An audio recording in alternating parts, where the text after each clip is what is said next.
shaming. Des gens qui aiment avoir plusieurs bits, c'est correct. Tant que c'est entre personnes consentantes. Majeur consentant dans le respect et dans l'hygiène. Le titre de la toune, je l'ai écrit en haut, ça. C'est Soul Asylum. Je suis un grand fan de Jonathan Swift. Il avait écrit les voyages de Gulliver. C'est une de mes, je te dirais, littératures préférées du passé. Checkez ça.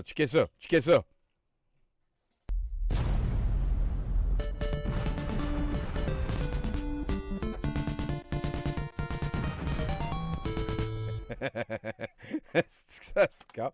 Merci à Nathan encore une fois d'avoir fait ça. Salut Jason. Hey, bonjour. Est-ce que tu m'entends bien? On t'entend très bien. Comment ça se passe? Hey, ça se passe super bien.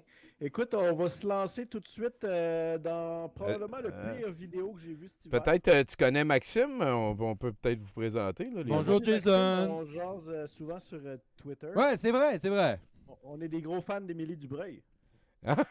Bon, ben c'est bon ça. Ouais, je pense que... En tout cas, disons que son texte sur les troqueurs aurait peut-être pu pas le publier. OK. À ça, je faisais référence.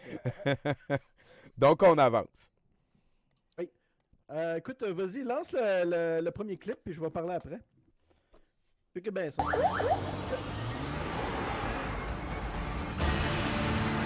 Ah, merci Pocket, c'est très apprécié. Merci Jockey.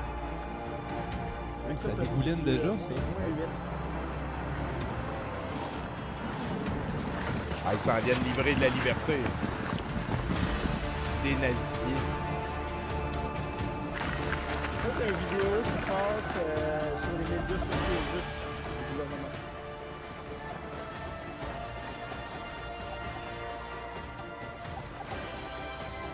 Ah, Chris, on l'a pas vu venir.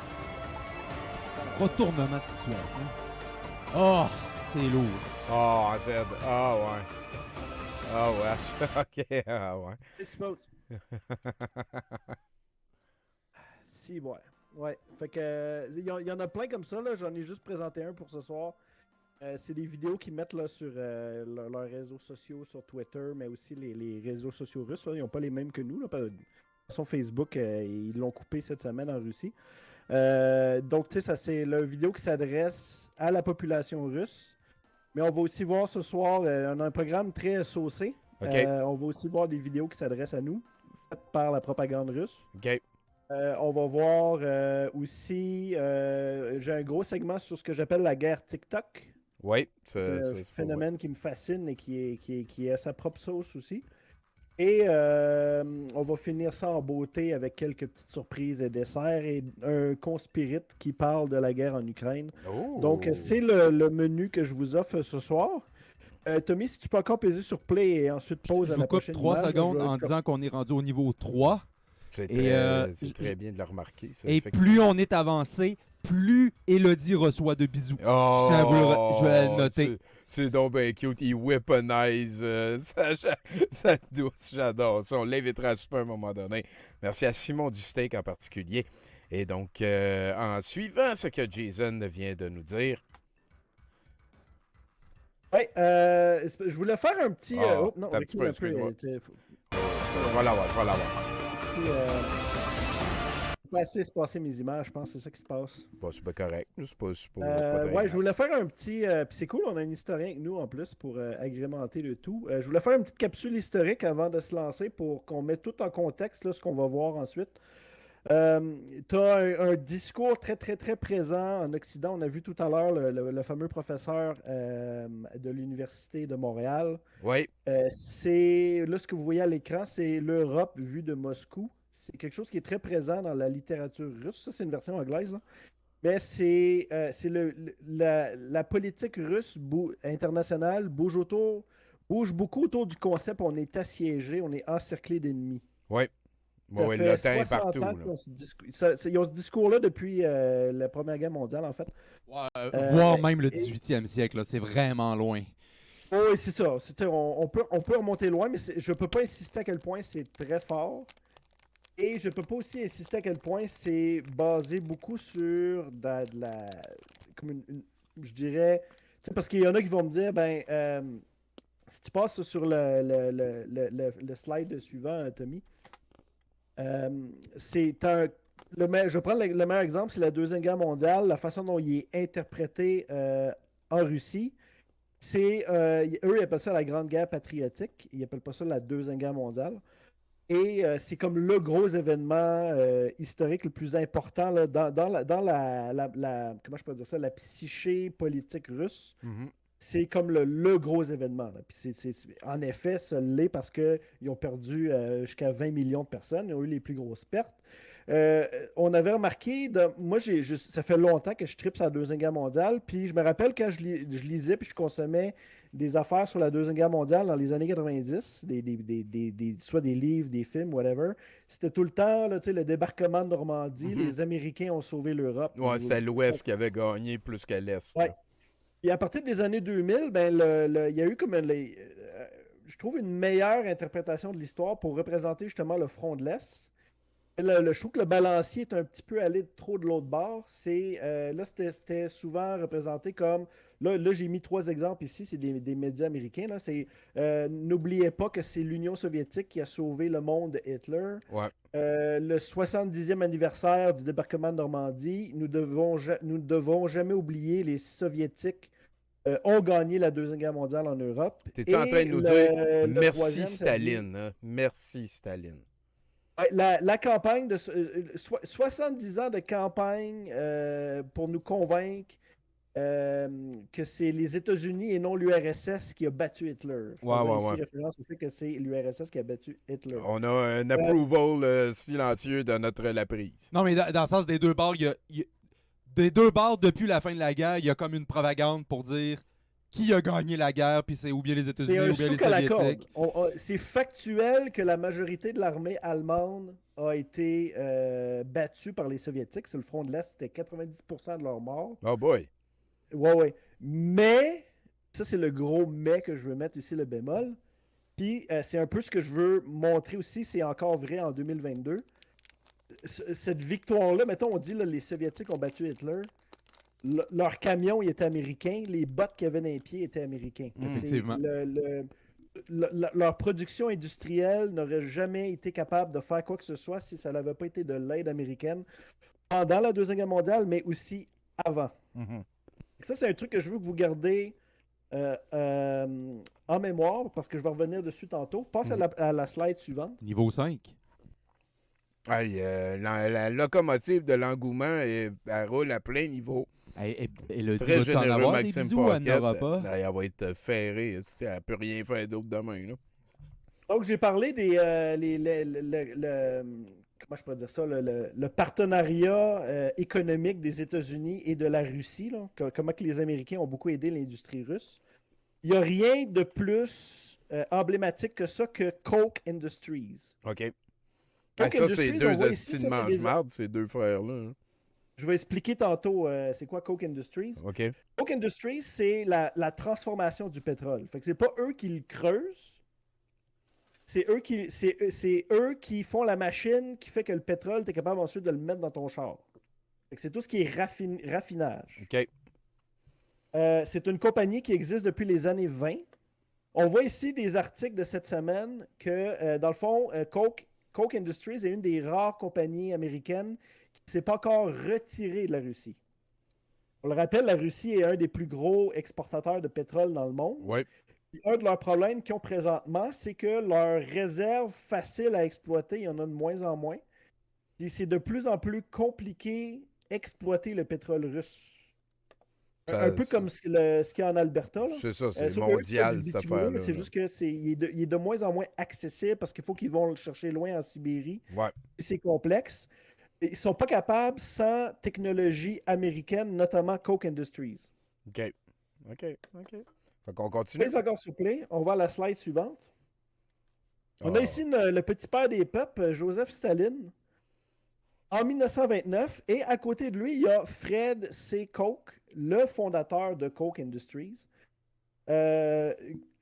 Koch Industries, comment ça a été né? Ben, Fred C. Koch, c'est un gars, un ingénieur à la base dans la transformation du pétrole.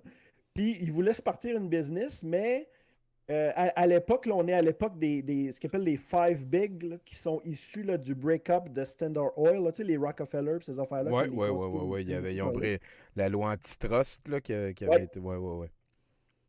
Ben, eux, ils ont comme tassé Coke pour comme non, tu sais, comme on veut pas que tu fais affaire aux États-Unis parce que comme, tu sais, comme on s'en fout de toi. Lui, ce qu'il est allé faire, c'est qu'il est allé faire fortune en URSS. Dans les années 20, ça, c'est les débuts là, de l'industrie pétrolière russe là, qui est si forte aujourd'hui, 100 ans plus tard.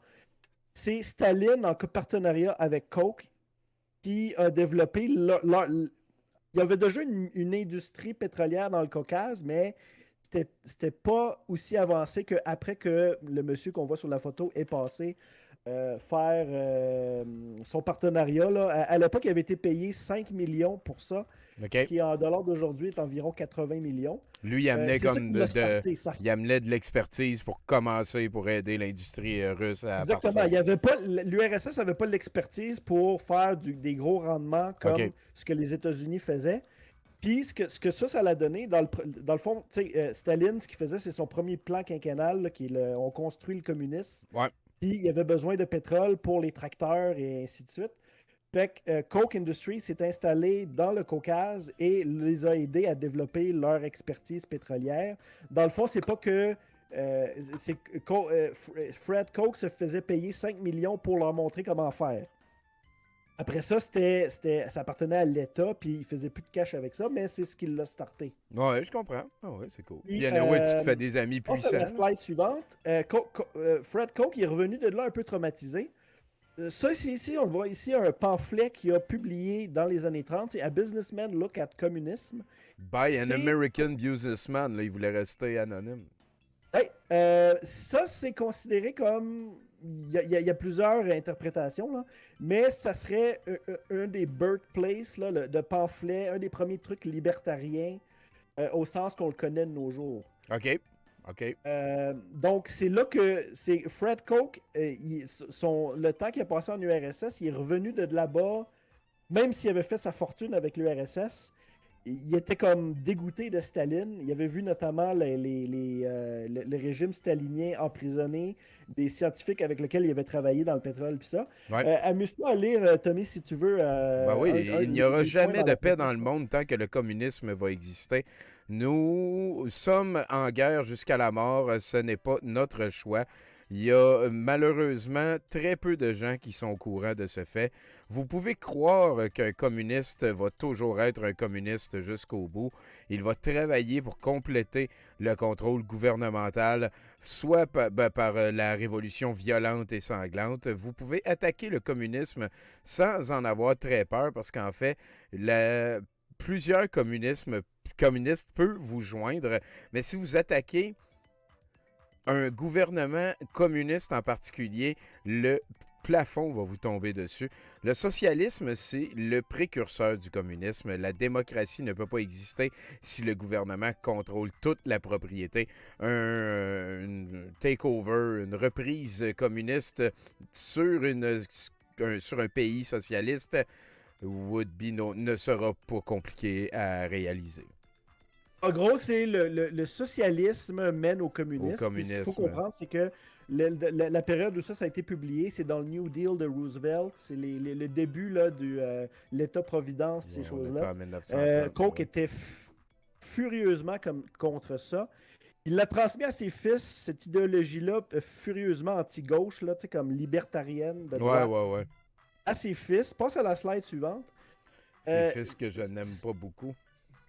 Oui, mais c'est exactement là que je m'en vais. Les deux frères Koch, David Koch et Charles Koch, je pense que c'est David, il est décédé l'année passée, sont dans les 20 individus les plus riches dans le monde, du moins aux États-Unis, là, je suis pas mal sûr. Là. C'est les plus grosses fortunes qui financent les républicains. C'est eux qui étaient... Dans le fond, eux, ils ont créé plusieurs think tanks. Oui. C'est eux autres aussi qui sont à la source de la loi qui ont permis les super PAC, les power PAC, Castor, t'as plus de limite. Le financement illimité, illimité, c'est ça, dans la politique américaine. Il n'y a pas de plafond comme ici. Là. Et c'est eux, depuis 30 ans, qui financent la plupart des trucs de climato-sceptiques qu'on voit. Fait que là, on rentre là en plein dans les sujets du Mercronspi, les coke. Je trouve ça fascinant. Ils ont fait fortune avec le pétrole, ont développé le pétrole soviétique.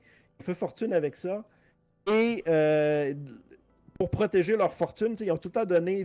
Ça a commencé avec George W. Bush. Ensuite, ils ont dit OK, ça nous prend un meilleur outil contre Obama. Ils ont créé le Tea Party. Le Tea Party, c'est issu des think tanks des Coke Industries. Et beaucoup là, des penseurs libertariens aux États-Unis ont été formés par eux. On pense à Brett Weinstein, on pense à. J'ai des blancs de mémoire sur leur nom. Mais un des. C'est pas le gars de PragerU. Ouais. Puis l'autre aussi, là, Dave Rubin, il est aussi payé par les Coke. Et leur plus gros coup, je trouve, pendant la pandémie, ça a été la déclaration Barrington. OK. La déclaration Barrington, c'est sorti au mois d'octobre 2020. Puis c'est pas mal ça qui a fuelé tout le mouvement anti-masque et anti-vax. C'est un truc à partir de Coke Industries. Et dans le fond, là, c'est de combattre tout ce qu'eux considèrent comme de l'interventionnisme d'État. Ouais. C'est beaucoup, la Floride, ces coins-là se basaient là-dessus. Le Barrington Declaration, ça dit dans le fond, pour vaincre la pandémie, il faut tout l'attraper. Il faut tout attraper la COVID, puis on va passer à travers. Il va y avoir des millions de morts, mais c'est ça le libertarianisme. Hein, si t'es assez fort, tu vas t'offrir. Si t'as assez d'argent, tu te payeras les soins de santé. En attendant, on avance. Donc, on ferme la parenthèse Coke en Russie. On voit que, tu sais, comme ils sont très à la base là, de ce qu'on parle au Mercronspi. T'avais une question? En fait, ce que je veux dire, c'est que je trouve ça weird que le pétrole russe ait formé, a été à la source comme d'une espèce d'empire d'hosties de mange-marde qui travaille activement contre le consensus de toutes sortes de manières au profit de leur poche. Genre, je trouve ça. C'est fascinant. Oui, je trouve ça weird qu'il y ait ce lien-là à ce bout-là. Puis aussi, c'est comme réactionnaire parce que là, tu dis que le père Koch, il a dit qu'il a comme eu peur, il a été fasciné par le communisme là-bas, fait qu'il a dit il faut absolument pas qu'on aille ça ici. Fait que là, il a comme eu une peur de ça qui a comme, on dirait, transmis à ses fils d'une certaine manière. Puis on a encore des retombées de ça 100 ans plus tard. C'est le battement d'aile du papillon. Ouais. On a ici les deux habillés en noir, c'est des soviétiques. Je vais parler d'eux dans quelques instants. Est-ce que toi ou Max, vous êtes capable de reconnaître le monsieur au milieu? Moi, je vais m'essayer pour Ford. Ah, c'est sûr que c'est ça. Henry Ford. Ben oui. Henry Ford, hein, j'ai pas besoin de le présenter, là, c'est le gars qui a inventé la chaîne de montage. Il a inventé les fins de semaine aussi. Comment tu dis? Il a inventé les fins de semaine. Il a inventé les fins de semaine. Le gars à sa gauche, c'est un ambassadeur soviétique. Celui à la droite, c'est Saul Bron. Je pense que je prononce mal son nom. C'est Saulbron. C'est un juif d'Ukraine. Il vient d'Odessa. Il a fait ses études à Kiev. Et c'est probablement, en tout cas selon moi, là, en tant qu'historien amateur, je pense que c'est une des 5 personnes les plus importantes du stalinisme. Saul Brown, sa job à lui, il y avait un poste un peu obscur, là. C'était comme le secrétaire au commerce aux États-Unis. OK. Dans le fond, Staline l'avait envoyé aux États-Unis pour ramener de l'expertise. On a parlé de Coke tantôt. Ouais. Elle a passé par lui. Là, on voit, il rencontre Henry Ford dans les années 20. Passe à la slide suivante. C'est quand même, c'est recherché, hein, ton oui, tu vas voir. Il a fait ses recherches. Ah, il a fait l'architecte, le gars qui a développé les méthodes de machinage de Henry Ford, c'est un ingénieur qui s'appelle Albert Kahn. OK. Dans le fond, Henry Ford a envoyé Albert Kahn en URSS. Voici, ça, c'est le livre, c'est The Soviet Problem with Two Unknown. Comment un architecte américain et un négociateur soviétique ont commencé l'industrialisation de la Russie. Jump Started, c'est plus comme on fait exploser. Les câbles à booster. C'est ça, c'est ouais. big, là. Passe à la slide suivante. Avec dans le fond, plaisir. Staline avait dit, je reviens un peu à ma carte de tantôt, là, t'as pas besoin de la montrer, mais tu sais, comme suivant la révolution bolchevique, Lénine puis Trotsky, eux, ils étaient de l'opinion que le communisme allait seulement survivre s'il était capable d'exporter la révolution en Europe pour que, dans le fond, l'Eurasie devienne un gigantesque pays communiste. Ouais. Ils se disaient, les capitalistes vont jamais nous laisser faire, puis ils vont essayer de tuer la révolution dans l'œuf. C'est un peu ça qui s'est passé au début des années 20 avec la guerre civile russe. OK.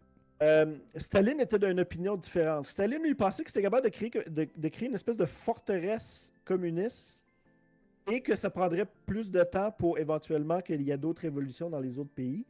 Puis, notamment dans son speech où il parlait du premier plan quinquennal, c'est qu'il a dit faut qu'on fait en 10... Ça, c'est en 1929. OK. Il a dit faut qu'on réussisse à faire en 10 ans ce que les États-Unis ont fait en 100 ans. Ah, tabarnak, hein? Fait qu'ils sont allés chercher l'expertise pour vrai. Oui. Le monsieur avec la moustache qu'on voit sur la photo, c'est Albert Kahn. Saul Brown est aussi sur la photo. Et donc, ça, c'est la délégation d'ingénieurs de Détroit en Union soviétique à la fin des années 20. Ils ont apporté l'expertise pour construire les machines. Passe à la slide suivante. C'est donc bien une photo weird, ça. C'est découpé d'un... Ouais, un des premiers gros projets qui a été fait en URSS dans cette foulée-là que je suis en train de vous parler, c'est le barrage du Dnieper. Le Dnieper, puis je suis convaincu que je le prononce mal, c'est le gros fleuve qu'on voit qui traverse l'Ukraine, qui le sépare en deux. Là. OK. C'est donc, dans le fond, c'est que c'est quand même un gros fleuve. Ils ont bâti des barrages électriques pour, dans le fond, créer de l'électricité en URSS. OK. Puis ça a été fait par des ingénieurs dans la délégation que je vous ai parlé. On voit ici le colonel Hugh Lincoln, qui était un vétéran là, de US Army Corps of Engineers. OK. Ça, c'est un des premiers gros projets qui a été fait. Puis on voit, la photo que vous avez en bas, c'est en 2021. Ah, le barrage, même tough barrage. encore. C'est encore aujourd'hui qui fournit l'électricité, puis qu'on voit dans les photos de la guerre en Ukraine. Il y a d'autres usines aussi qui, je vais en parler un petit peu plus tard dans mon truc. Là, il y a une des grosses batailles qui a lieu en ce moment à Mariupol qui se passe dans une usine construite aussi au même moment. Et si on passe à la slide suivante. avec plaisir. Ah, la gang! Ça, c'est l'usine de tracteurs de Stalingrad. Tout le monde a entendu parler de Stalingrad, je pense? Ouais, c'est Saint-Pétersbourg, ça. Non, c'est Leningrad. Stalingrad, c'est la grosse bataille de la Deuxième Guerre mondiale. Stalingrad, au début, ils avaient construit Albert Kahn, puis Saul Brown, cette gang-là. Ils avaient copié une usine qu'il y avait aux États-Unis. Ils l'ont copié comme, exactement pareil, comme un Lego, là, comme si tu faisais un gros Lego. Puis ils l'ont reconstruit à Stalingrad, nommé en l'honneur de Staline, bien sûr. Ben oui. Et c'était l'usine de tracteurs. C'était pour faire des tracteurs qui allaient opérer en Ukraine. OK. Et quand il a commencé à y avoir des tensions en Europe, ils ont transformé l'usine pour faire les fameux chars T-34. Pour faire d'autres tracteurs, une autre sorte de tracteurs. Les tanks. C'est dans le fond le fameux tank T-34 qui est un des plus utilisés par l'Union soviétique pendant la Deuxième Guerre mondiale. Voilà. Ils en ont construit 35 000. Juste pour vous donner une idée, là, le fameux Tiger des Allemands, là, quand ils disent le Tiger des tanks allemands, des tanks d'Hitler, ça, ils en ont fait. Je sais pas Stéphane Roussel m'a parlé de tanks. Là. Ouais, c'est ça. Je veux pas trop parler de tanks non plus, mais mon point, c'est que le formidable arsenal soviétique, qui dit on a battu Hitler, c'est construit par les ingénieurs de Ford. Oui, ben on comprend que c'est ça. Mais en fait, pas juste ça. Là, on dirait que l'industrie au complet a l'air d'être basée. Puis, en tout cas, c'est assez capoté. On avance. Tout ça a coûté super cher. Paye suppose. Tout ça a coûté super cher, les usines. Puis comment ils ont payé, j'en ai déjà parlé dans mes shows. C'était par l'exportation agricole. Puis ça c'est tout ce que je vous dis là, c'est documenté. C'est dans tous les livres d'histoire que tu lis à propos du stalinisme. C'est la fameuse famine en Ukraine de 1933. Pour avoir des tanks. C'est parce que, dans le fond, tout ce qu'on a vu, là, les constructions qu'ils ont faites, ils achetaient ça aux Américains. Ouais. Et c'était par... dans le fond, c'est, au lieu de donner la bouffe à notre monde, on va l'exporter aux États-Unis. Saul Brown, c'est son deal commercial qu'il avait fait. incluait notamment ça. C'est que Staline a dit, OK, on va presser le citron sur la production agricole, qui était surtout centrée en Ukraine. Je le répète encore aujourd'hui, en 2022, 30% de la bouffe créée dans le monde, c'est l'Ukraine et la Russie ensemble, qui est exportée dans le reste du monde. Ça risque de causer un problème d'ailleurs si cette guerre-là perdure. Les Ukrainiens appellent ça l'Holodomor. Ça, c'est la slide suivante. Ah ben oui, il y a Pekmera qui a écrit ça. Holodomor. Holodomor avec un H. Vous googlerez ça. Ça, c'est le monument de l'Holodomor en Ukraine. Il y en a un identique à Toronto. Tu sais, ça fait référence là, parce que bien sûr, dans les famines, c'est les enfants qui meurent en premier, souvent, les enfants et les personnes âgées. Les vulnérables, c'est sûr. Vous voulez savoir pourquoi les Ukrainiens haïssent les Russes? Ben parce qu'ils viennent d'affamer le kid pour pouvoir se bâtir des tentes, câlisse, Jésus. Puis ça, cette histoire-là que je vous raconte, ça a été censuré pendant les 70 ans que l'URSS a existé. Tu sais, c'était discuté, mais pas officiellement. Ouais, où ils appelaient ça autrement. La chute de l'URSS, que les Ukrainiens peuvent se réapproprier cette tragédie nationale-là. Les estimations, ça va d'entre 4 et 7 millions de morts. Ça a surtout visé les Ukrainiens linguistiques. Parce que tu sais, il y a beaucoup de Russes, de russophones en Ukraine qui ont justement été installés là par les différents régimes. Les Tsars et ensuite. Eux autres, ils recevaient des sacs de farine par la poste, puis c'était correct. C'est ça. Mais eux, les paysans de l'Ukraine ont été les principaux touchés par la famine, parce que bien sûr, tes ouvriers qui construisent les tanks, eux, ils les nourrissaient. Fait que ça c'est pour... Tu peux pas enlever... Tu peux pas essayer d'expliquer l'Ukraine sans parler de l'Holodomor, puis comment ça se transmet entre les générations, puis comment ça s'inscrit dans... Tu sais, nous, au Québec, on n'a pas encore digéré les plaines d'Abraham, puis mais imagine le rapport de Ram, c'est de la picadille, là. Je veux pas diminuer, là, mais on ça s'entend l'est, dans voyons. Chris, 4 à 7 millions de morts affamés pour faire des tanks, là, on va se le dire. Là, industrialiser l'URSS. Et ça, c'est Saul Brown, comment il a fini, bien sûr, hein, comme tous c'est les joies du stalinisme. En 1938, il a pété Staline a purgé tout le monde autour de lui. Fait que Saul Brown a terminé dans un goulag et une balle dans la nuque. Je pense qu'ils l'ont tué la même journée qu'ils l'ont jugé. Là. Ça a été vraiment vite parce qu'ils en savaient trop. Donc, c'est la fin de... Là, j'ai fini mon truc historique. C'était juste pour... Mon point, c'était de montrer... Ce que je voulais mettre l'emphase, là, c'est un peu comme l'histoire de l'URSS, son industrialisation en industrie de guerre et de pétrole. Et c'était quoi l'impact sur les Ukrainiens? Et tu as la famine, mais tu as aussi après ça une succession de dirigeants locaux à la botte de Moscou qui sont souvent corrompus, généralement en fait. Puis, avec l'OTAN, c'est pas pour rien qu'ils veulent faire partie de l'OTAN puis de l'Union européenne. Ils sont comme tannés. Ils sont tannés. J'ai beaucoup aimé aussi apprendre ce lien plus intime que je pensais entre les États-Unis naissants, puis probablement pas naissants, mais comme dans le début de la foisson des années 30, 40, 50. Puis la Russie de cette époque-là aussi. C'est quand même assez capoté que un mélange aussi intime de technologie, tu sais, ça arriverait plus, là, pas de nos jours. Là. Il y a trop de bombes nucléaires. Mais ça continue encore. C'était ça mon point. Quand on a vu tantôt Coke Industry qui veut pas s'en aller de la Russie. Ah ouais, c'est vrai, fuck that. Parce que les Russes ont de plus en plus de la misère à chercher de le pétrole. Fait que on passe ça? Ça, c'est ton dessert, Tommy. Je l'ai choisi pour toi. Tu vas voir, tu vas capoter, là. Tu vas mouiller tes shirts. Check bien ça. C'est ma fête. Check bien ça. That's my... Look at him. Just a small one. C'est moi. He's spilled the milk and then he's... Comment les C'est un chiens? party de chien. C'est un party de chien avec du monde qui joue au Jenga. Oh, hi! Evening. Are you here for the dogs party? Yep. And who is this? It's a Sandy. Siberian Husky. Ah, c'est parce que c'est sibérien. A Siberian Husky. Yes. And you're here with Well, c'est vraiment niaiseux. Sorry, there's no place for y'all. On est raciste contre les Russes. Pauvre chien russe. Il a pas... je veux aller au party de chien. okay? Yeah, Everything is alright, yeah? Alright, everything's fine.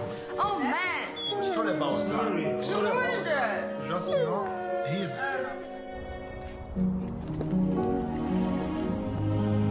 C'est un vrai, by the way, là, c'est un vrai vidéo fait par le gouvernement russe. Là. Pas des jokes, là. Je l'ai pris sur le site de l'ambassade russe en France. Stop! Pour avoir la version He's française. dangerous. He's Russian. C'est leur ami, les chiens! Ils veulent aller chercher le chien russe, le petit chien russe, parce que c'est un chien! Ça, c'est comme 8 leçons de courage en même temps. OK, on y pardonne.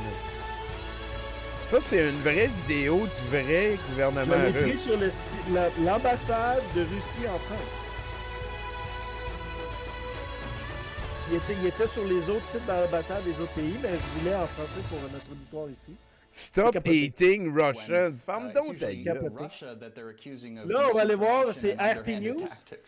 C'est Lavrov, le ministre des Affaires étrangères. Écoutez ça. Small player in international information war.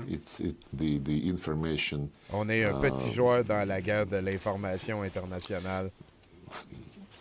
World information is dominated by the media. L'information belonging to mondiale the, est dominée Americans, the par les Brits, médias qui appartiennent aux Anglo-Saxons, Américains in et les general, Anglo-Saxons and of en course, général. the Germans, the French, and others. Bien entendu, les On est Allemands encore et les victimes, Français. on est les petits, Oups, je vais recule, As the Brits, ouais, j'annonce Anglo-Saxons cette in general. On va y and of revenir. course, On va y the revenir Germans, the dans French, mes and others. erreurs les plus pires. Ça, c'est le sondage, c'était Écosse.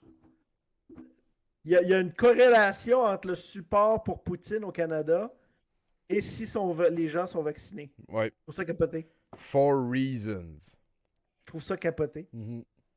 C'est comme toutes les mercronspi en résumé. Là. Effectivement. C'est- Ben, c'est incroyable. dis-moi quel est le consensus et je te dirai que je pense le contraire. Là. C'est je un peu ça, là. Je comprends que ça se passe, mais je comprends pas pourquoi c'est le même à ce point-là. Ouais, que c'est autant. C'est vraiment comme parce que Trudeau a dit que c'était les Russes, ils avaient tort d'envahir l'Ukraine. Ben, on va être d'accord avec l'invasion de l'Ukraine. Ben, moi j'irais plus simple. là. J'irais même en aval, là, dans le sens que si depuis le début de la pandémie, j'ai une attitude nocive envers une guerre qu'on vit collectivement contre un virus invisible et que mon premier porte-étendard ou celui qui reçoit la première boule de feu, c'est tout le temps les merdias qui nous mentent, ben pourquoi les merdias arrêteraient de nous mentir cette fois-là? Fait que ça devient comme indispensable de continuer à faire vivre un cadre au sein duquel les médias, c'est des merdias qui nous mentent, pour ne pas avoir à changer d'attitude ou d'opinion par rapport à d'autres affaires pour lesquelles on aurait peut-être à s'excuser. Oui, Jason, on t'entend bien. On continue. On va voir, c'est un rallye que Vladimir a fait la semaine passée. J'aime Je pense ça. que c'est jeudi ou vendredi. Le stade olympique de Moscou, plein à craquer et envahi de drapeaux russes. Une grand-messe ultra-patriotique en pleine guerre contre l'Ukraine. Le régime russe a ainsi célébré ce vendredi le 8e anniversaire de l'annexion de la Crimée ukrainienne. Point d'orgue du spectacle, le discours du chef du Kremlin. Vladimir Poutine a répété les raisons pour lesquelles il a ordonné ce qu'il nomme une opération militaire spéciale en Ukraine. C'est la Selon chose qui une ressemble le rhétorique plus à un bien rallye de Donald il a Trump rappelé que j'ai la vu en longtemps. nécessité de, je cite, dénazifier le pays, accusé de perpétrer un génocide contre les populations russophones. Sauver les gens de cette souffrance, de ce génocide, c'est la principale raison, le principal motif et le but de l'opération militaire, a-t-il clamé. Hey, come on. Dans son discours, il a célébré Tu le veux le retour de ruban la orange Crimée à la là-bas? Russie en Je vais en parler 2014 et salué l'héroïsme des forces russes engagées en Ukraine. Plus de 200 000 personnes ont assisté à ce grand gala ponctué de chansons Oh, patriotiques. le monde! Des Oh! personnalités politiques, des sportifs et des artistes sont montés sur scène, multipliant les messages d'allégeance à Vladimir Poutine. Vraiment navrant. Reste un couac dans cet événement, la retransmission télévisée du discours du maître du Kremlin a été interrompue inopinément. La diffusion de l'intervention a repris en différé 15 minutes plus tard. Voyons, Une on n'avait panne pas comme des technique a été sanctions. évoquée. C'est quoi qui se passe? Ah, mais recule sur le truc puis mets-le sur pause. Inopinément, la diffusion de l'intervention a repris en différé 15 minutes plus tard. C'est diffusé en Russie, Tommy, tu comprends ça, là? Oui, mais... Fait Ah, que tu veux dire pourquoi il y a autant de monde? Oui, puis tout le monde est comme heureux, puis je veux dire... Tu as plusieurs théories là-dessus. Bon, c'est un peu comme... Tu sais, on l'a vu que le Trumpisme, c'est pas parce qu'ils souffrent qu'ils vont comprendre pourquoi ils souffrent. Ouais, genre... Souvent, ça les renforce. Fait que t'as un gros segment que c'est ça. T'as aussi, ça a été mentionné que les fonctionnaires, les policiers, les employés municipaux étaient obligés de participer. Fait que, tu sais, ça permet de remplir vite. Là. Puis il y a quelqu'un qui s'amusait à faire un Pas vox de pop. joke, là, pas de joke. Là. Le défendeur de la souveraineté individuelle, puis celui qui est en train de se battre contre l'État mondial, puis pour les libertés individuelles, qui est le seul face au New World Order, Vladimir Poutine a exigé que tu ailles passer ton samedi après-midi dans un aréna en temps de fin de pandémie pour schnaggeriser des pénis dans les oreilles. C'est incroyable. Mais c'est ça une dictature. Ils ont le moyen. C'est le premier vidéo qu'on a vu dans ma chronique, là, l'anti-émeute qui bras à bras avec les manifestants. C'est ça le message qu'on envoie. Puis le discours, je ne l'ai pas passé parce que je ne l'ai pas trouvé en français.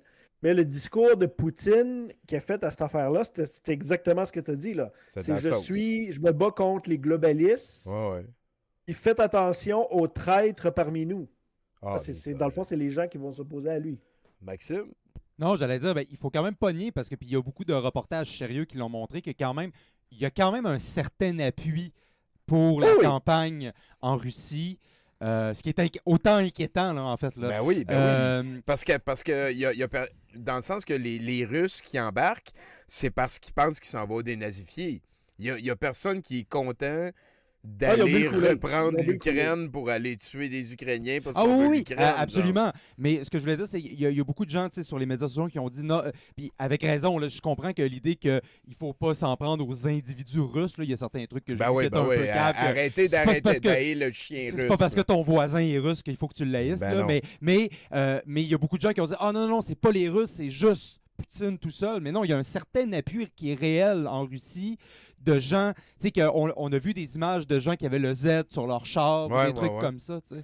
Mais c'est quoi? C'est de la nostalgie du vieil empire quand tout le monde c'est pour ça que je voulais parler de la Deuxième Guerre mondiale puis de la mentalité qui sont assiégés, tu sais, qui est très présent dans la culture russe. Puis je t'ai montré tantôt le ruban orange. Je t'ai dit de remarquer le ruban orange. Oui. On va le voir plus tard dans d'autres vidéos. Le ruban orange, il a été créé par Poutine en 2014. OK. Pendant qu'il s'abrassait en Ukraine, il appelle ça le ruban de Saint-Georges. Et c'est pour commémorer la victoire sur le nazisme. Là, tu vas voir plein de Russes qui mettent, tu sais, ils ont le Z puis un ruban orange. Un Z orange. C'est plein de codes. Ben oui, tu veux mythologifier le message est tout. renforcé continuellement. Ben oui, c'est... Une panne technique a été évoquée. C'est compréhensible. C'est pas... OK, là, on va aller dans la guerre TikTok. Et là, tu vas me dire comment on va aller dans la guerre TikTok avec une photo de 1937. Papineau, c'est nous autres. Oh! Ce qu'on voit à la photo... Brigade internationale. C'est les antifas originaux, Tommy. Original, l'extrême gauche! Hey, le gars... Je vais te tasser, là, Jason, le gars qui est juste en dessous de toi, il a l'air franchement heureux, là. Non, mais lui, à gauche, je le fais pas chier, là. Ça va, mon chum, je viens de venir. C'est le bataillon Mackenzie Papineau, Fascist Shall Be Destroyed, créé en 1937, 36 ou 37. Ça, c'est un bataillon de Canadiens français et de Canadiens anglais. C'est une initiative citoyenne. On est en pleine crise économique. C'est une gang de gars. Il y en a eu 1500 en tout. Okay. Ils ont dit, nous, on s'en va en Espagne pour participer à la guerre civile pour combattre les nazis. OK. Fait Puis, que là, ils ont bien fait sûr, une photo on voit encore dans les codes pour se donner une espèce d'identité. ils ont fait référence à la rébellion de 1837.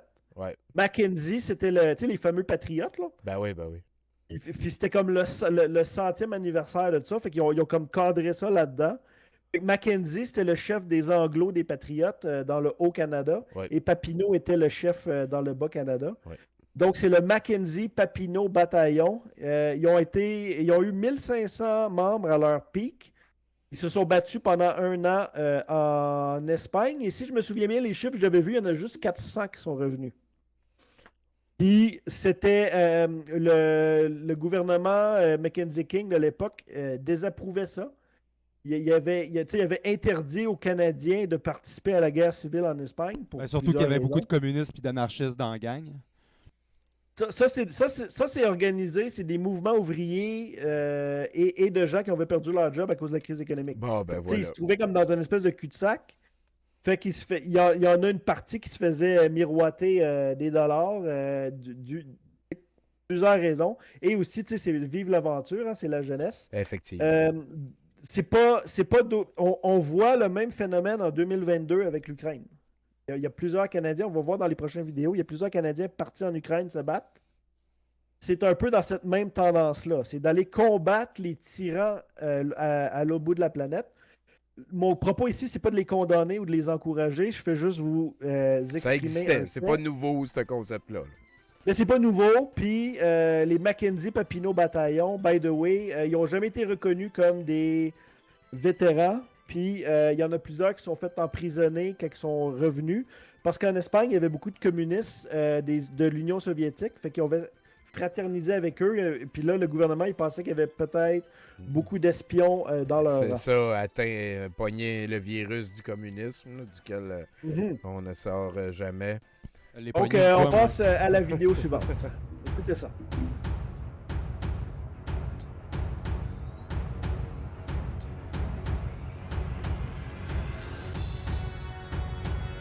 Ah ouais, tout seul. Et il va courir tout seul. Ça, Tommy. While Ukraine continues to stand its ground against Russia without NATO support, there is one man fighting on Ukraine's side, spreading fear in the hearts of Russians. He fights from the shadows and no one knows his real name. He's simply known by the name Vali, and he's one of the most deadliest snipers in the world. Tu peux pas dire ça de même. Qui est-il? Vali is Canadian. He is a computer scientist by profession in times of peace and a world-class sniper shooter in times of war. He is 40 years of age and has served in Iraq and Afghanistan. The name Vali was given to him by the Afghans. It's really weird. Guardian in Arabic. Ça, Tommy. Septembre. C'est moi qui l'ai tiré, celle-là. Ça, c'est un adolescent que j'ai tiré. Ça, c'est fait à l'origine pour tirer un éléphant, la chasse à l'éléphant. Mais il y a un côté... Ce doute est inquiétant. Pourquoi tu te vantes de ça, d'avoir flingué la douille? The fuck, à TV, dude? Je l'ai mis là juste pour voir ta réaction, Tommy. C'est fantastique. Fait que Wally, c'est un ancien soldat canadien. Et en 2014, il est allé en Syrie se battre avec les Kurdes contre l'État islamique à l'époque. Le gars, il aime vraiment la guerre, là, puis moi, ça me met mal à l'aise, là, mais bon. On est tous. Il n'y a personne qui est à l'aise. Ouais. Puis là, il est parti il y a comme 2 semaines. Là, tu sais, il y a eu comme un... C'est pour ça que je dis la guerre TikTok. C'est que c'est un peu comme les influenceurs, les Instagrammeuses, les Dan Pilon de ce monde. C'est que je pense que t'as un certain pourcentage de ces gens-là, là, de combattants étrangers qui vont se battre à l'étranger. Ils font ça clairement pour le fame. Puis Wally, c'en est un d'eux autres. Il est pas capable de fermer sa gueule. Avant qu'il parte, il a fait le tour, le CNN. On a vu à TVA. Il a fait la tournée, puis il poste sur les médias sociaux partout. Puis il a comme généré un buzz autour de lui. Mais c'est donc bien louche, ça, sacrément. Parce que là, c'est comme juste moral, là, l'affaire qui lui donne le droit d'aller tuer du monde dans un pays. Là, tu sais, C'est vraiment Ah oui, louche. ça va défendre les Ukrainiens contre les méchants russes. C'est ça, fait que là, il peut aller tuer autant de monde qu'il veut parce qu'il se met du côté du bullied. C'est vraiment louche. Puis le gars a pas aussi des liens peu recommandables, quelques groupuscules weird, mais je sais pas si t'as entendu parler de ça. Ouais, ben j'ai pas. C'est que Wally me dégoûte un peu, fait que je lis peu sur lui. Ok. Je lis sur d'autres. Là, je l'ai mis dans notre show parce que je trouve qu'il c'est un. Ben, c'est là, c'est cette semaine qu'il est allé mourir là-bas. Là. Tu parles de Wally. Ah non, il est pas mort finalement, je pense. Ah non. Non, mais attends un peu. Gâchez pas les Ah, excusez. Fait que là, aussitôt qu'il est arrivé en Ukraine, t'as un paquet de comptes de réseaux sociaux pro-russes. On voit il y a des Z dans son nom. Ouais. Ça, c'est le premier qui est apparu, là. Linousa Tommy, fais-nous une traduction. Là. Ben oui, le sniper canadien qui est surnommé Wally, qui a tué des centaines d'innocents, d'Afghans et d'Irakiens civils innocents, qu'on surnomme, qui est considéré comme un des plus meurtriers de tous les snipers sur Terre, est mort. Il a été tué par des forces spéciales russes seulement 20 minutes après être entré en action à Mariupol, en Ukraine. Hein? Prends ça dans ta pipe, dans ta pipe. Ça, c'est vraiment drôle parce que ça, c'est le premier qui l'a partagé. C'est vrai. C'est devenu comme viral. Ouais. Parce qu'il y avait déjà un buzz autour de lui. Ben oui. Puis là, on avait, genre, à TVA, est-ce que Wally a vraiment été tué? Ben surtout qu'il venait... Puis là, tu sais, il faisait des bulletins de nouvelles avec ça. Va la suite. Well, I'm alive. That's what I'm saying. And I pretty much was the last person to learn about. Oh, il s'appelle François. Là.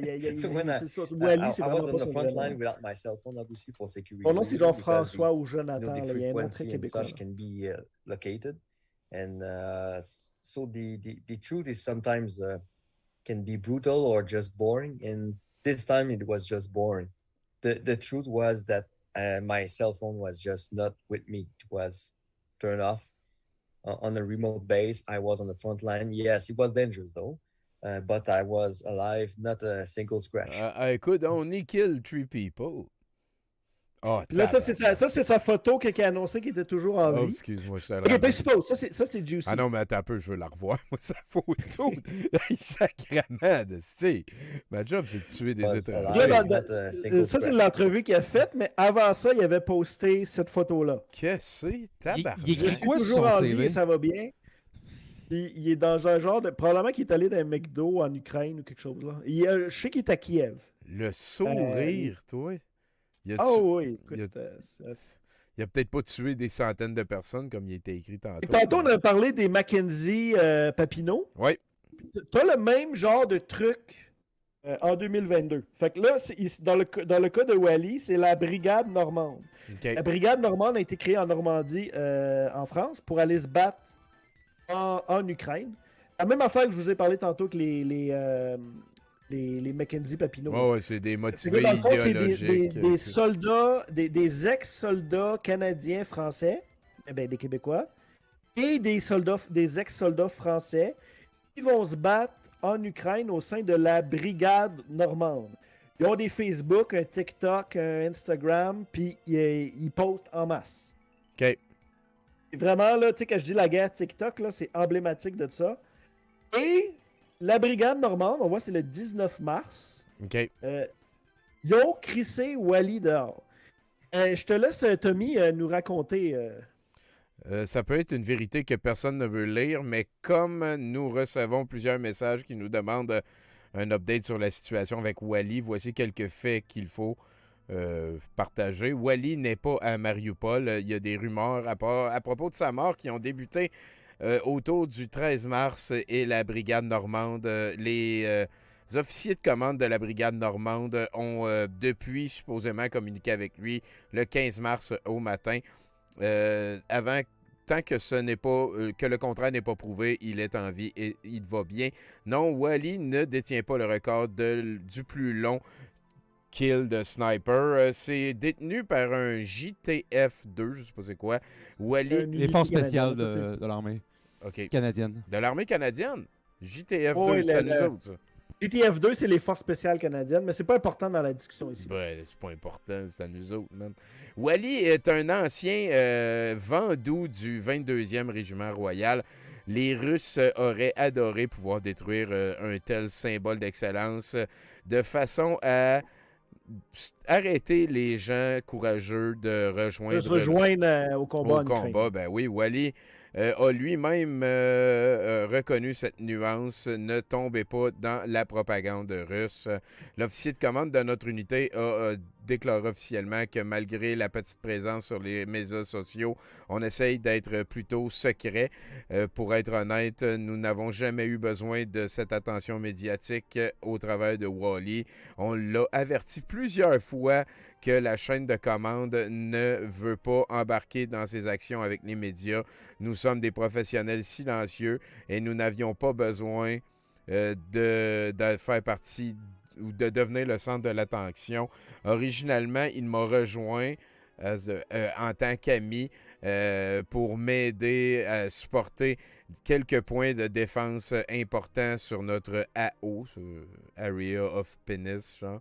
Et puis cette folie médiatique à propos de lui qui a répondu au coup de téléphone de Zelensky a commencé. Nous ne sommes pas là pour lui de prime abord. Nous sommes ici pour l'amour de nos proches, nos amis, et pour essayer de mettre fin à cette folie qui est devenue un génocide. Wally est un homme libre et Ayad, tout ça. J'ai eu à l'envoyer vers une autre unité de son choix parce qu'il se crissait des instructions de notre unité. Ce n'est pas un jeu. Il était en train de devenir un danger pour la mission, pour sa famille et pour lui-même. La discipline est notre mot d'ordre et nous ne pouvons nous permettre de placer nos hommes au travers de plus de dangers que ce qu'ils ont à faire face déjà. Nous ne sommes pas ici pour écrire un livre, mais pour réussir to achieve enough, pour rejoindre assez de gens qui vont... Pour sauver l'Ukraine, là, bref. Ouais, c'est ça, là. Ouais. C'est ça. Nous aimons Wally depuis le tréfonds de nos âmes, puisqu'il est un ami avant d'être quoi que ce soit d'autre. Tant que le contraire n'est pas prouvé, il est en vie et bien correct au-delà des mondes. Alors, bref, ils l'ont crissé dehors parce que, écoute, il était trop. Il mettait en danger, selon leurs mots à eux. J'ai vu beaucoup de personnes dans le chatroom qui trouvent qu'on est injuste avec Wally. Parce que, tu sais, on avait juste présenté quelques petites vidéos de quelques secondes. Puis, je veux pas poser un jugement sur la nécessité. Non, toi, ce que tu veux dire, c'est que là, lui, il était tellement dans son rôle de TikTok de la guerre qu'il est allé faire du TikTok au point de mettre en danger tout son bataillon puis le reste, même si on l'a averti, il fallait qu'il aille faire des photos dans des balles de c'est capoté. Mais là, je suis pas venu ici de pas payer, mettre ma vie en danger pour nourrir mon Instagram. Tu m'enlèves mon Instagram, c'est la seule raison de pourquoi je suis me retourner chez nous, tu sais. T'as un cas, il y a eu un cas cette semaine, il y a une base ukrainienne qui a été bombardée dans le coin dans le sud de l'Ukraine.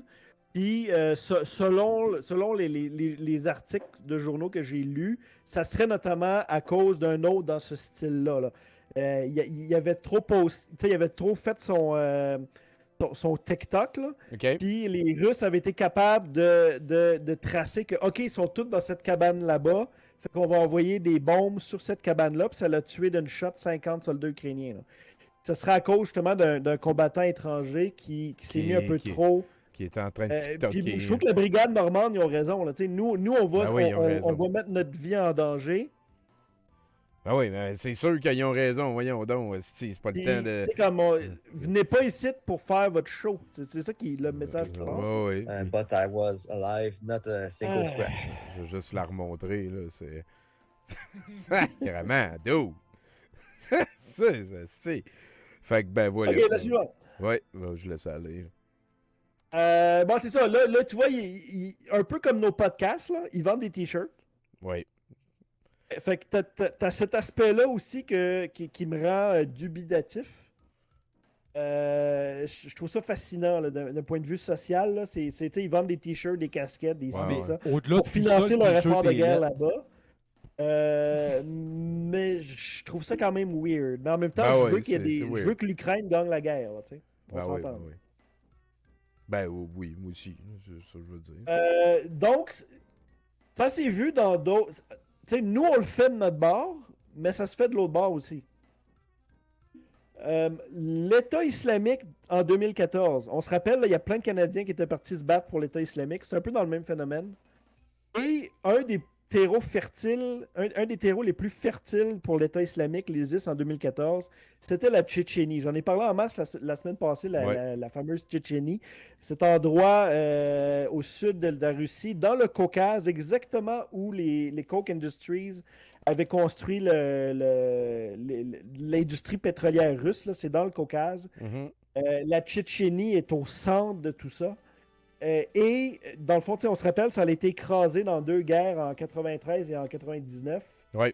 Et il y a eu beaucoup des preachers islamiques radicaux qui sont allés pendant ces guerres-là recruter pour, dans le fond, Al-Qaïda, puis toute cette gang-là. Et éventuellement, ça a spill over qu'en 2014, l'État islamique, leur plus gros terrain de recrutement, c'était en Tchétchénie. Il y a des milliers de Tchétchènes qui sont allés se battre pour l'État islamique en Irak et en Syrie. Donc ça, c'est un article de l'époque qui parle de ça. Et en ce moment, en Ukraine, il y a des Tchétchènes des 2 bords. Dans le fond, des Tchétchènes qui ont eu de l'expérience de guerre en Irak et en Syrie, qui se battent maintenant majoritairement du bord des Russes, mais il y en a aussi quelques-uns du bord des Ukrainiens, généralement parce qu'ils haïssent le Kadyrov, qui est le warlord, le seigneur de guerre que Poutine a mis en place en Tchétchénie. Ouais, c'est celui qui est full homophobe. On va le voir tantôt, on va voir des vidéos de lui, il est très guerre TikTok aussi, là, tu vas voir. J'allais dire que c'est un sapristi de coquin. Voilà, tu vas voir, ces vidéos sont à la fois dégueulasses et ensemble. Passe à la slide suivante. Un féfier de crise de cul, fiefé à soul, ouais. Ouais, ça c'est un truc, je mentionnais, Wally, c'en est un. Wally a fait la guerre en Syrie contre l'État islamique avec les Kurdes. Donc, tu as des vétérans de la guerre en Syrie, que ce soit des soldats américains qui ont servi en Irak pendant l'invasion de l'Irak, que ce soit des vétérans américains qui sont allés se battre en Syrie contre l'État islamique, ou des Syriens qui se sont battus contre l'État islamique, des Kurdes par exemple, se battent maintenant en Ukraine contre les Russes. La photo, si tu vois lui qui est complètement à droite en avant de la madame, ouais. Sur son épaule, il y a la patch de la brigade normande. OK. Avec le bandeau jaune, on se rappellera que c'est symbole d'être dans l'armée irakienne. L'armée ukrainienne. Oui, irakienne. Dans le fond, t'as comme une espèce de phénomène là, que j'appelle ça la mondialisation de la guerre. C'est que t'as des gens qui on dirait que c'est leur c'est comme leur métier de faire la guerre, puis ils s'adaptent mal à la... Soit pour des raisons idéologiques, mais aussi... parce qu'ils veulent jouer une autre game. Vraiment, ils veulent jouer mais aussi qu'il y en a qui se disent, comme je suis bon là-dedans, je vais aller faire la guerre là-bas. Il y en a... La raison pourquoi les Russes utilisent autant les Tchétchènes, c'est exactement pour ça. La Tchétchénie est une zone de guerre depuis 1993. Pensez, là, les Tchétchènes qui ont le même âge que moi puis toi, Tommy, là. Ouais, ils ont il y avait la guerre en 93, en 99. Après ça, ils étaient ados à l'époque. Ils ont servi d'enfants soldats dans ces guerres-là. Après ça, ils ont servi de mercenaires. Ils ont été envoyés pires camps de tous les temps. C'est ça.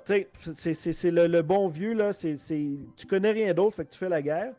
Là, j'ai le prochain slide, je me rappelle plus c'est quel que j'ai appris, mais c'est un peu dans le même style. Ah oui, c'est ça. Ça, c'est les Tchétchènes de Kadyrov. Check bien ça. On dirait les cobras dans G.I. Joe. Assalamu alaikum.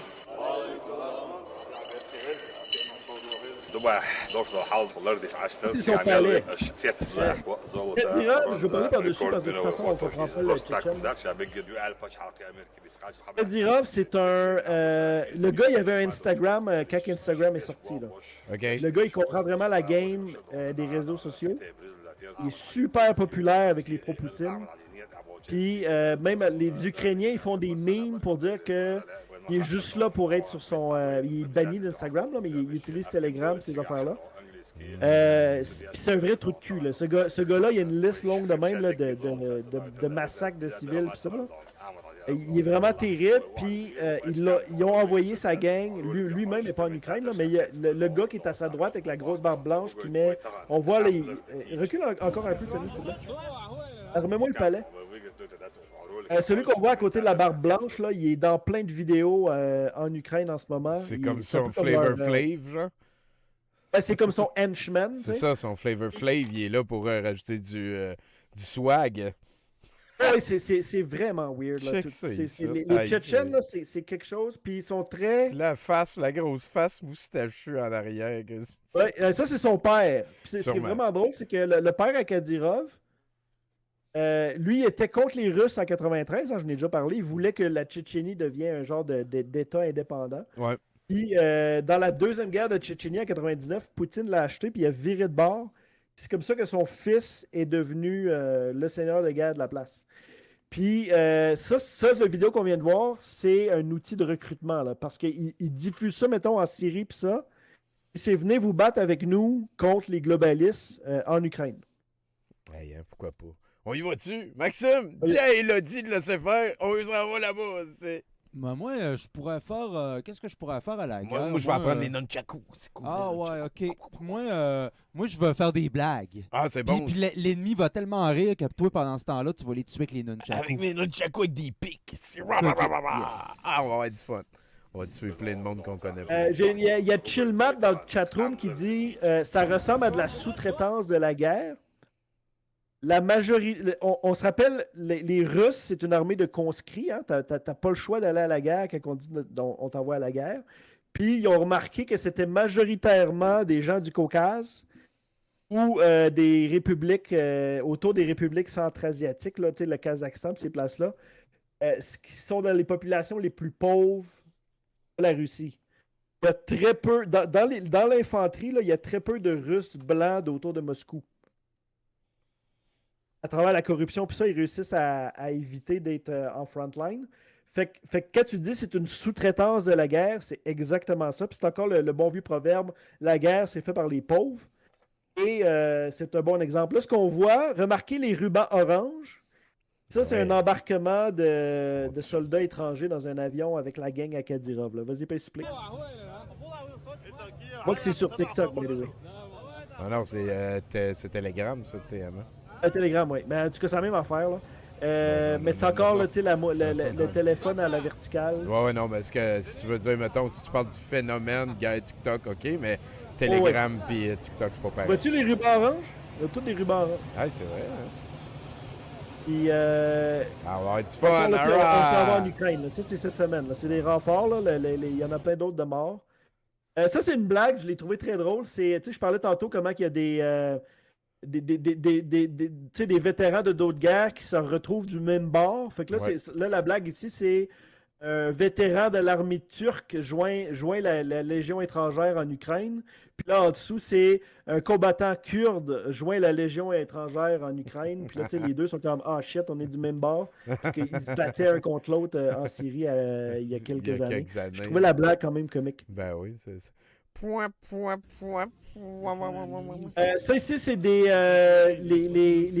dans le fond, là, les gens normaux mais c'est l'Ukraine a conscrit tout le monde. Tous les gars sont obligés d'aller se battre. Ben oui. Donc là, ce qu'on voit, c'est encore la guerre TikTok. Ça, c'est sur Telegram, je pense aussi. On va les suivre. Là, on voit un peu comment ils sont organisés. Puis on voit surtout que c'est pas des gens qui sont habitués à faire la guerre. Des gens qui, il y a un mois, pensaient pas qu'ils seraient en guerre. Tu vois, la première affaire que tu dois pas faire, c'est tout te tenir proche de même quand tu marches vers le front. Ça n'a pas l'air d'être idéal. Ouais, c'est ça. Ça, c'est vraiment, c'est comme si le gouvernement, là, Tommy disait, tiens, Tommy, v'là un gun. Tiens, Jason, v'là un gun. Puis, possible, là, pour me battre contre quoi? Il y a beaucoup de vétérans quand même en Ukraine. Là. Puis ça, c'est une autre vidéo. Celui-là, il est sur TikTok. Au front. Mets le son pour le fun, on va voir on va se mettre dans le moment.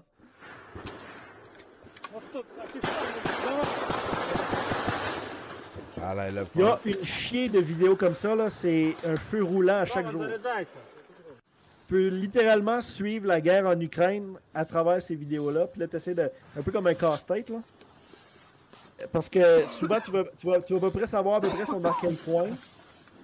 Puis il se crée comme des genres de vedettes, là, des channels plus suivis que d'autres. Ben oui. Tu vois, le gars, on a le droit au selfie, là, puis on fume notre smoke. On a tué assez de monde, on peut lui donner de la fumée et des odeurs.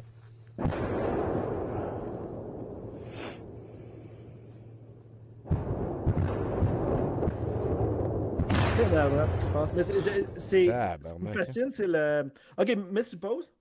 Tantôt, je te parlais de l'industrialisation du premier plan quinquennal de Staline. Vous avez entendu beaucoup parler de Mariupol. Ben, Mariupol a été... la ville, elle a grossi autour de l'usine, ça s'appelle l'Azovstal, et une fonderie, justement, construite dans le premier plan quinquennal de Staline, et qui est une des plus grosses fonderies en Europe. Et on voit là, sur la carte à gauche, là, c'est l'espèce de... Tu vois, Azovstal, je sais pas si c'est capable de montrer ta souris.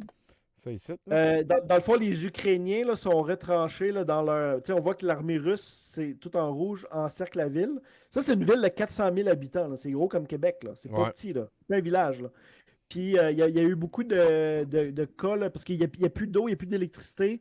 J'ai lu que les gens, ils faisaient fondre la neige pour boire. Et c'est vraiment terrible ce qui se passe à Mariupol. C'est probablement, là, en ce moment, la pire place en Ukraine. Et il reste à peu près, tu vois, au moment qu'ils ont fait la map, ils évaluaient à 3 à 4 000 soldats. OK.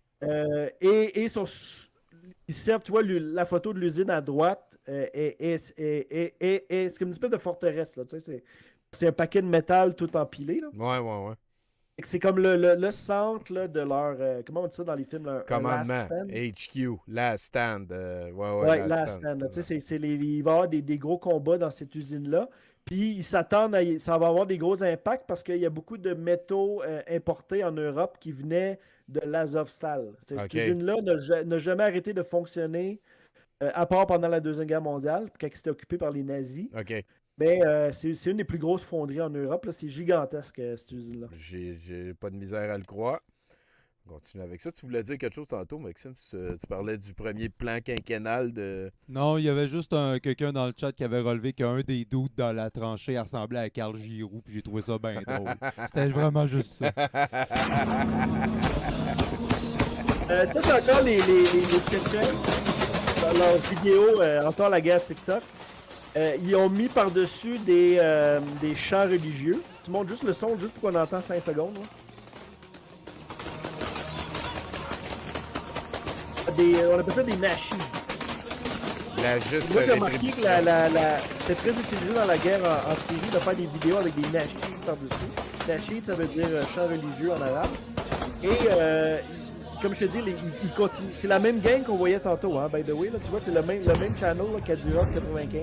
OK, ils sont allés atterrir après avoir fait l'arrêt d'avion.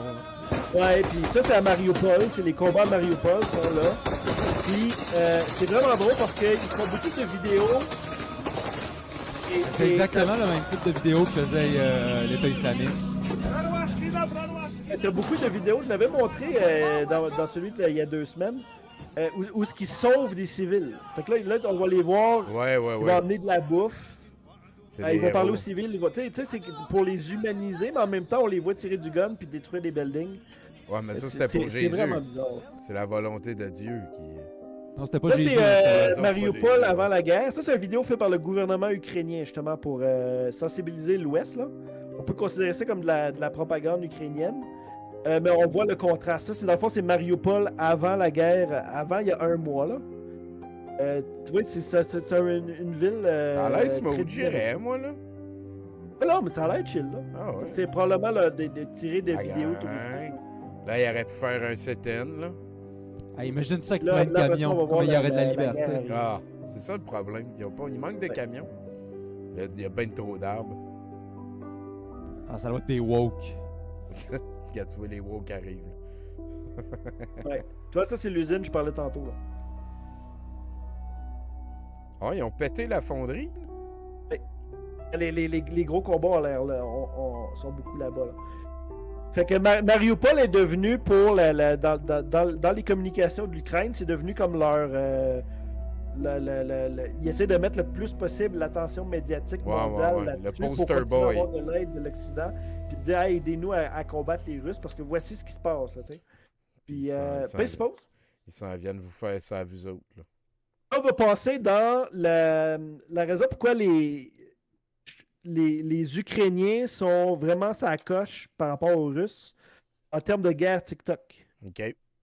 Là, on voit ici, ça c'est une photo, ils sont très, très contents. Ils ont reçu, parce que les gens ils font des donations. Là, ce qu'ils ont reçu, c'est des drones et des appareils optiques. Enfin. Ouais. La slide suivante. T'as souvent un tu sais, les jeux vidéo, Tommy, t'es d'accord avec moi, essayent d'imiter la guerre. C'est vrai. Moi, ce que je trouve fascinant avec... Non, mais là, pas de suite. Reviens à ma manette. Ce que je trouve fascinant avec mon concept de guerre TikTok, c'est que maintenant, la guerre imite les jeux vidéo. On dirait qu'on veut nous vendre la guerre comme quelque chose de cool. On va voir dans la prochaine vidéo qu'on va voir tantôt, je vais te demander de mettre du son. OK. Vas-y. Regarde les codes de jeux vidéo. Ça, c'est une vraie vidéo, là. Tu les carrés rouges? Ouais, je vois des carrés rouges. Mais c'est pas sûr comme Maxime. Non.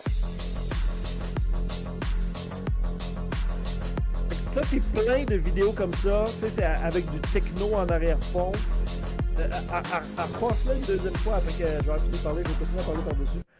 C'est très... C'est un trailer de Call of Duty, là. Ouais, effectivement. Carrément. Puis quand je dis la guerre essaie d'imiter les jeux vidéo, repasse-la, Tommy, pour le fun. Je veux juste montrer une affaire. Les Ukrainiens ont un avantage en drone. Fait que leur artillerie puis leur truc est plus précis que les Russes. Puis ils sont capables de changer ça en espèce de pub comme ça, là.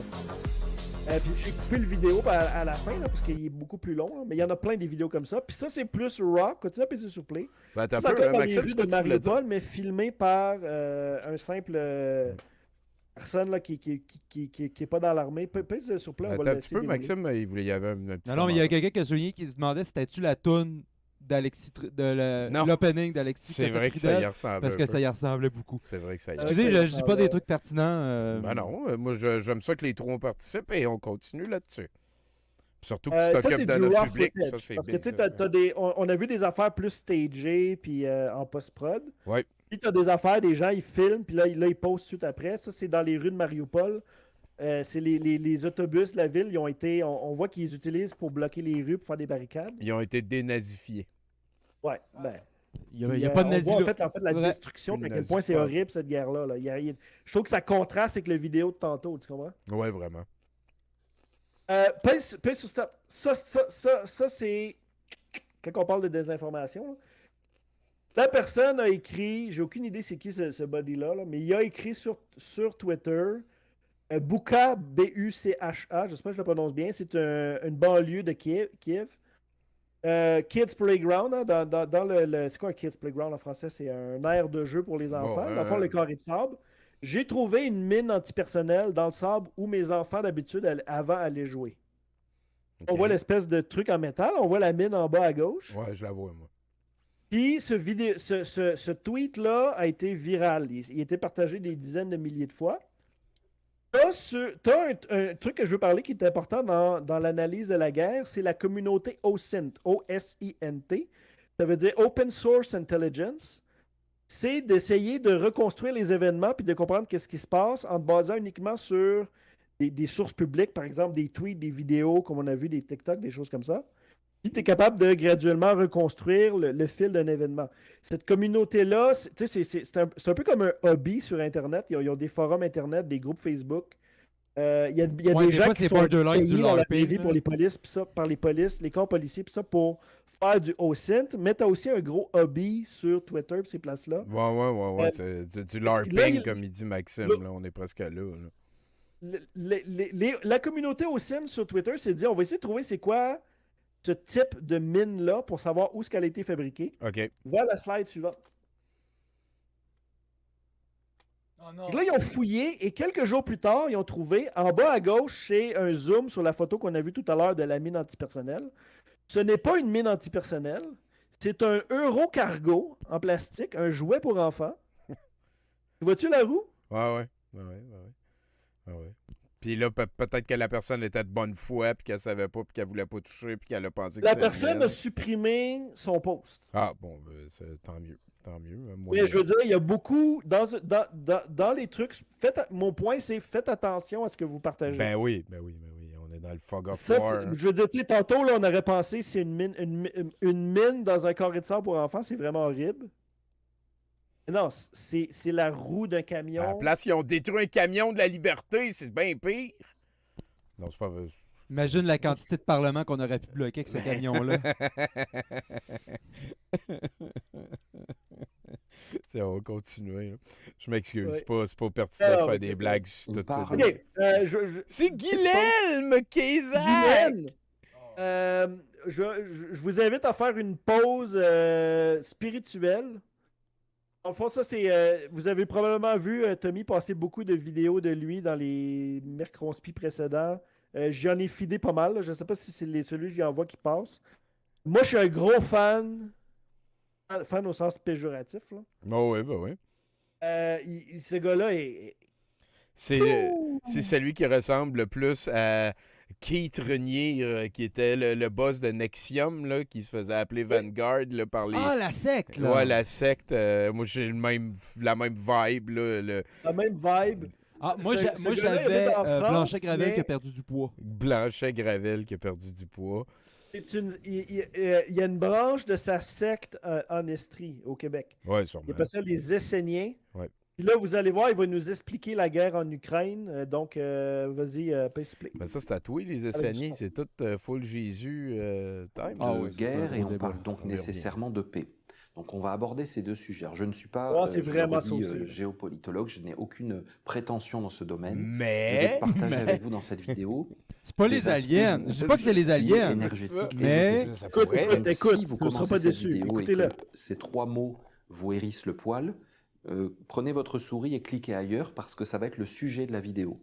Je ne vais pas vous parler de la personnalité de Poutine et puis de la personnalité de tel chef d'État et puis des circulations d'argent, de l'action secrète de la CIA dans tel gouvernement.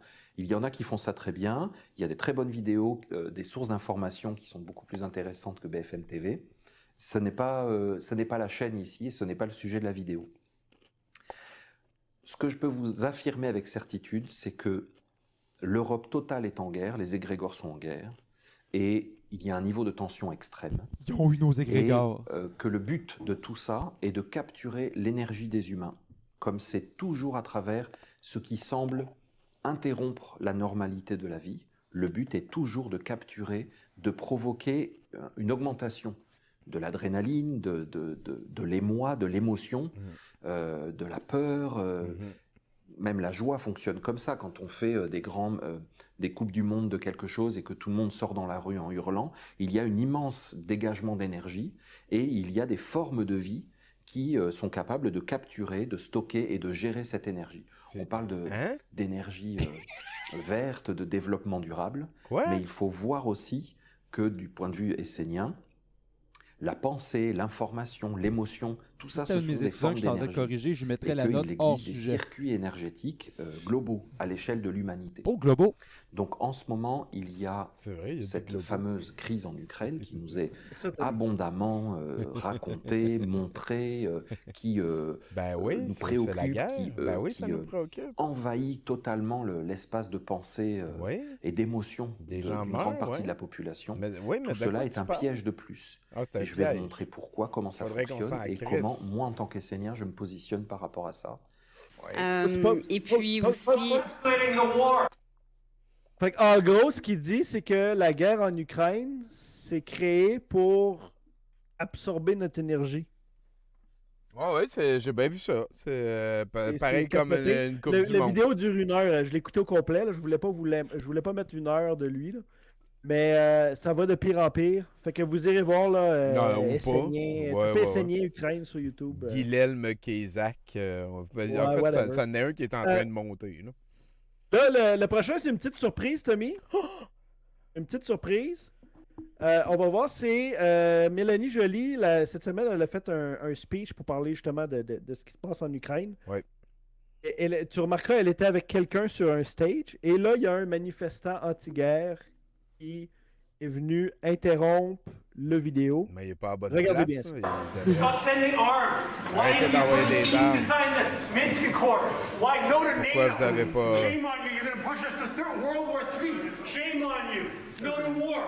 C'est Mélanie Joly qui va être responsable de la Troisième Guerre mondiale, pas Poutine.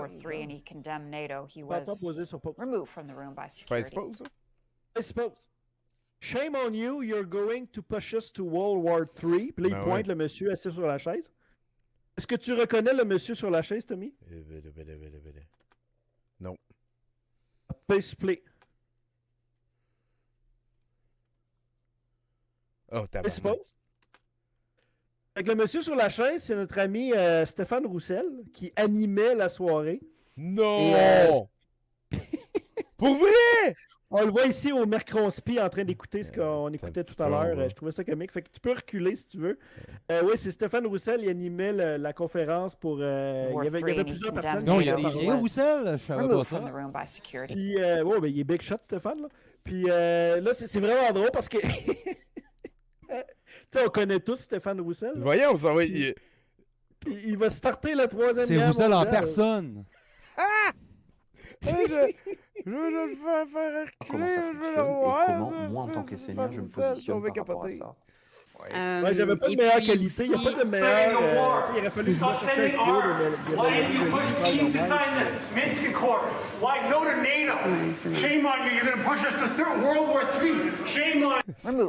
C'est vrai que ça sera pas là la qualité. Ben, écoute, on va continuer.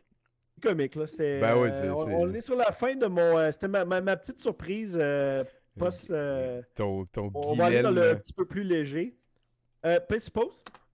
Ça, c'est Alexandre Ovechkin, hein, qui est l'ancien joueur du Canadien. Ouais, non. Non, il n'a jamais joué le Canadien. Non, mais c'est un des plus... mais c'est un des meilleurs joueurs de toute l'histoire de la Ligue, puis il est capitaine des Capitals de Washington. Puis il est saucé. OK, ouais, écoute, mes connaissances sur le hockey sont inversement proportionnelles à mes connaissances sur la complosphère, donc vous m'excuserez. Ma consternation est fait du fait... Ben, tu sais, le gars, il est russe, mais il est dans... On voit le hashtag Poutine Team. OK, OK. C'est son Instagram, là, il n'a pas encore mis le Z, mais je pense que c'est une question de jour. Il pourrait arrêter, genre, aussi. Ouais, il pourrait fermer sa gueule. Ouais. Fait que fuck Alexandre Ovechkin. On a ici, ça m'a fait rire cette semaine. Je reçois beaucoup de commentaires random. Donc, j'appelle ces gens-là la gauche Poutine. Donc, il me dit, dans la dernière semaine, Zelensky a mis sous tutelle de l'État toutes les chaînes de télévision nationale pour contrôler les communications et a interdit la moitié des partis politiques ukrainiens. C'est pas vraiment le genre de comportement de quelqu'un qui est vraiment swell. Dans le fond, la personne ici me reprochait mon enthousiasme pour Volodymyr Zelensky. Ouais, je comprends. Je suis allé voir, là, j'ai vu le truc, OK, il a mis sous tutelle toutes les chaînes. Tu sais, c'est ça mon problème avec les conspis, c'est sont tout le temps dans l'absolu, dans leur... Ouais, ça va très vite. Bon, c'est toutes les chaînes de télévision nationale pour contrôler les communications et a interdit la moitié des partis politiques. Fait que je suis allé faire mes recherches, je vais à la slide suivante.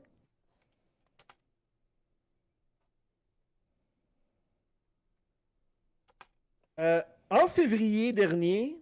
En fait, c'est en janvier, mais la nouvelle, elle s'est rendue à nous en février. OK. Zelensky a fait fermer 3 chaînes de TV. Puis là, la propagande russe, puis les gens qui n'aiment pas Zelensky reprenaient ça.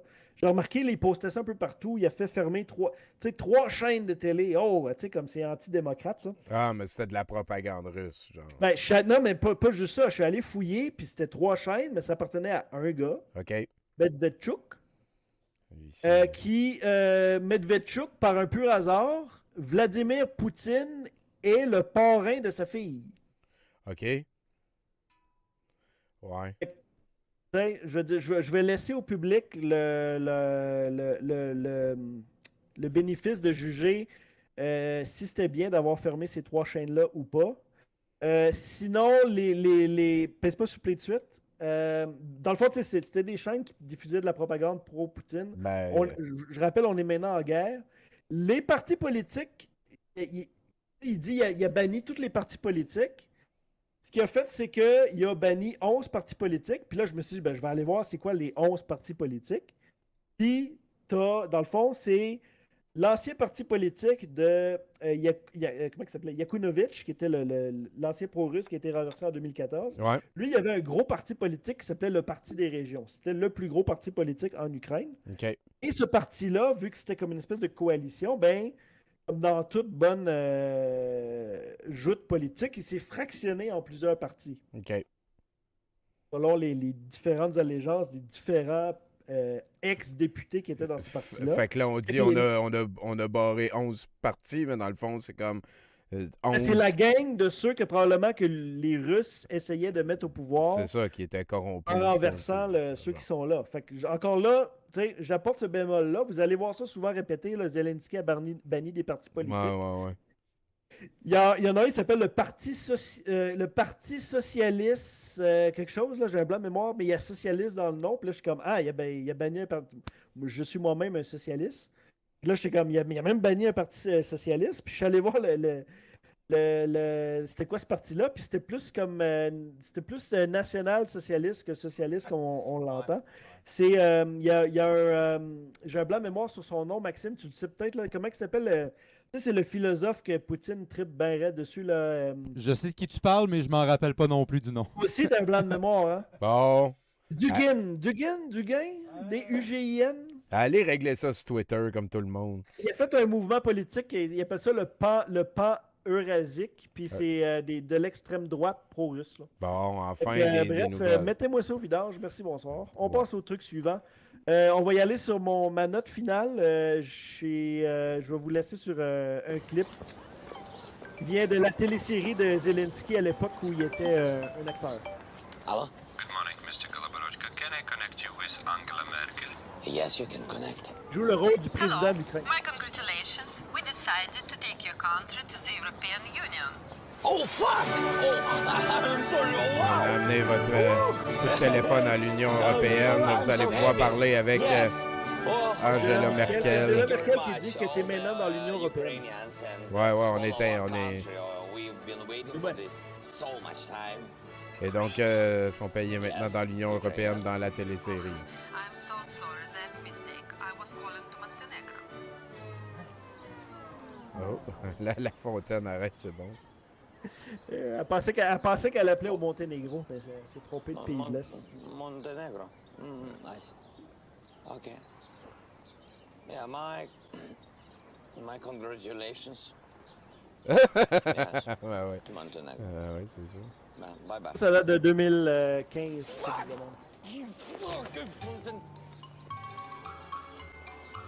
Stop. C'est sur Netflix, pour ceux qui sont curieux, là, ça ressemble à un mélange de... Il y a un de mes amis Facebook qui a dit c'est genre les Bougons croisés avec West Wing. Bon ben. Parce que comme le rôle qu'il joue, c'est un Ukrainien ordinaire qui devient le président russe. Là. Ukrainien, ouais, c'est pas pareil, hein, les Russes puis les Ukrainiens. Puis mon ami, il dit sa femme puis sa mère, comme tu sais, il habite avec ses parents. Là, c'est un peu comme maman puis papa Bougon. Là. Ben, merci beaucoup, Jason. C'est la fin de mon Jason Select numéro 3. Là. Hey, merci bien gros d'être passé, Jason. On va pouvoir... T'as-tu un mot là-dessus, mon Maxime? Ben beau travail. Oui, il te donnerait bien beau travail. Sur une échelle de rouge à triangle, un bon 3B. Merci, Jason. On se tient au courant pour la suite. Jason qui participe aussi à Terrain Basique sur...